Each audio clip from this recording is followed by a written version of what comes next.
शिवरात्रि, अमावस्या, पूर्णिमा, इस दिन ये 7 दिवस आपको बताए थे और कहा गया था कि 5-5 दिए लगाना शाम के समय पर।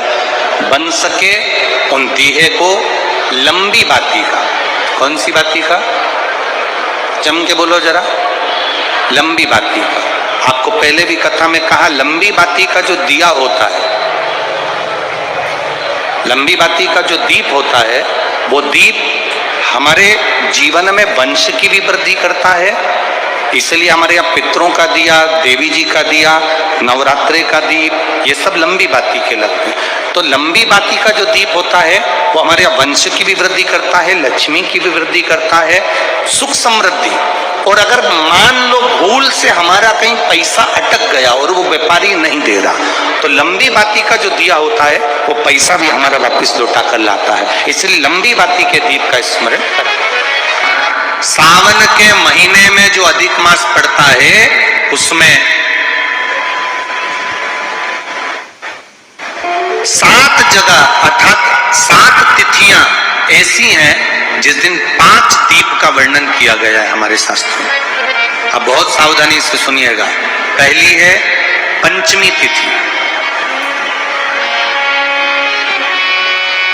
अधिक मास सावन का जब मेल हो, अधिक मास सावन के महीने में अगर पड़े और पंचमी तिथि आप अगर शुरू की, मतलब आज भी पंचमी है, मान लो आज की पंचमी अगर आप नहीं कर पाए तो अगली जो पंचमी आ जाए अधिक मास के महीने में आप वो भी कर सकते।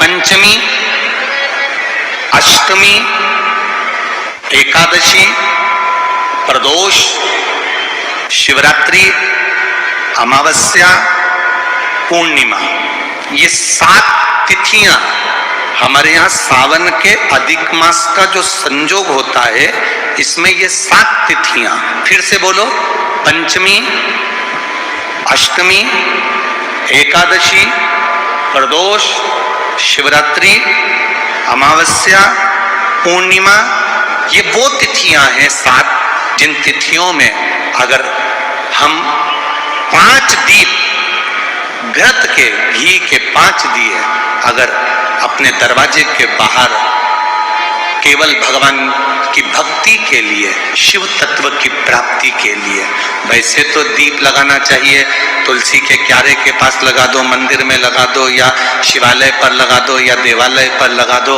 और इस कीचड़ पानी में अगर कहीं ना जा पाओ, अगर पानी वानी बरस रहा है, जगह जगह बहुत पानी है, भले इधर क्षेत्र में इतना ना दिख रहा हो पर अन्य क्षेत्रों में बहुत पानी है, तो कोई ना जा पाए तो भगवान का स्मरण कर कर उन दीप को भगवान के सामने प्रज्वलित कर कर 5 दिए इन तिथियों में, पंचमी, अष्टमी, एकादशी, प्रदोष, शिवरात्रि, अमावस्या और पूर्णिमा, जो सावन के महीने में अधिक मास पड़ता है, उसमें ये 7 तिथियों पर जो 5 दीप भगवान के सामने प्रज्वलित कर कर अपने दरवाजे के पास में बाहर की ओर रख देता है, उसके घर में कभी रोग, बीमारी और लक्ष्मी की कोई कमती नहीं होती, उसका जीवन सार्थक हो जाता है। पर सावन के महीने में अधिक मास के संजोग पर ही होता है। बाकी के समय पर अधिक मास कोई से भी अगर महीने में आ गया, आषाढ़ का आ गया, या कोई महीने में कार्तिक का आ गया अधिक मास, या कोई अन्य महीने में आ गया, तो उसका प्रमाण नहीं है महाराज। सावन के महीने में अगर अधिक मास पड़ रहा है तो ये 5 तिथियां।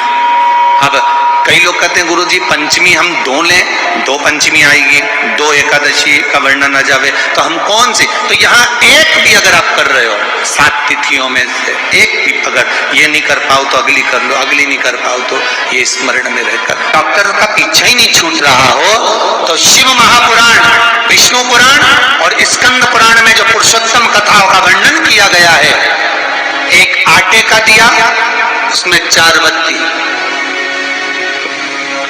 आटे के दिए में 4 बत्ती रखें, तिल्ली का तेल डाल लें, थोड़ा सा उसमें सरसों का तेल डाल लें।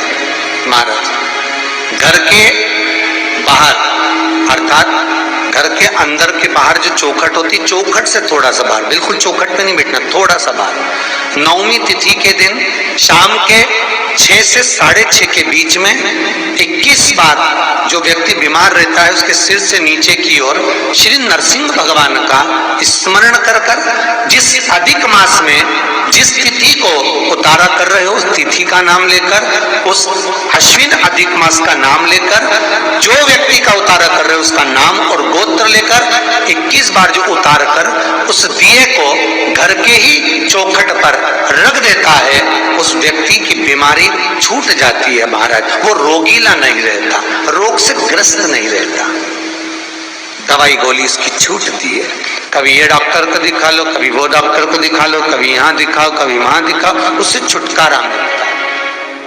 कर का संवाद कर रहा, शिव तत्व कर रहा, 3 जगह पर नारी को पवित्रता का भाव वर्णित करते। अब जितनी माताएं बैठी हैं वो भी मुख से बोलेंगे। पहला स्थान कौन सा बताया? बच्चा जब छोटा है, गोदी में है, वो बच्चा गंदगी भी कर रहा है तो भी नारी पवित्र है। दूसरा स्थान कौन सा बताया? पति की सेवा अगर पत्नी कर रही है, पति सेवा में लगी है तो वो पवित्र है। तीसरा स्थान कौन सा बताया? घर के बुजुर्ग माता पिता सास ससुर की सेवा में लगी है वो पवित्र।